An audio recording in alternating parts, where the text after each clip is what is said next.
নমস্কাৰ, মোৰ নাম জাভেদ আলী, পিতা নুৰ হুছেইন, গাঁও হালুটুবি, পোষ্ট হালুটুবি, থানা জিলা গোৱালপাৰা, অসম।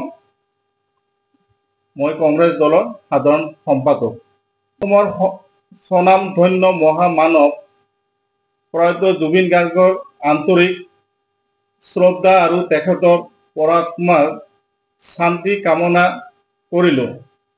অসমৰ মানৱ দৰদী জুবিন গাৰ্গৰ আদৰ্শৰে পূৰ্ণ ৰাজনৈতিক পদক্ষেপত মই আগবাঢ়িছোঁ।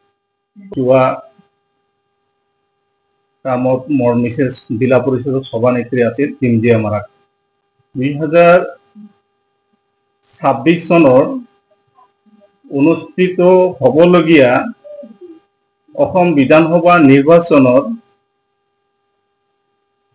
14 নং বিধানসভা সমষ্টিৰ ভাৰতীয় জাতীয় কংগ্ৰেছ দলৰ প্ৰত্যাশী প্ৰাৰ্থী হিচাপে মই আশাবাদী।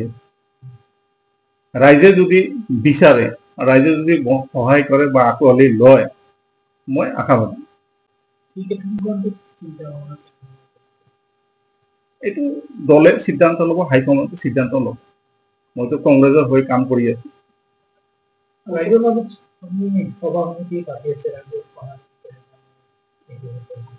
বহুত সঁহাৰি পাইছো, ৰাইজে আঁকোৱালিয়ে লৈছে, ৰাইজে মোক মৰমো দিছে। ৰাইজক মই অনুৰোধ কৰোঁ, ৰাইজে যাতে সঠিক সিদ্ধান্ত লয় বা বিবেকিক যাতে ভোটটো দিয়ে। ইয়াৰ আগত আগে পাছে দেখা যায় মানুহ মানে আৱেগিক ভোট দিয়ে। মই ৰাইজক অনুৰোধ কৰোঁ যাতে ৰাইজে এইবাৰ যাতে বিবেকক ভোট দিয়ে, যাতে আপোনাৰ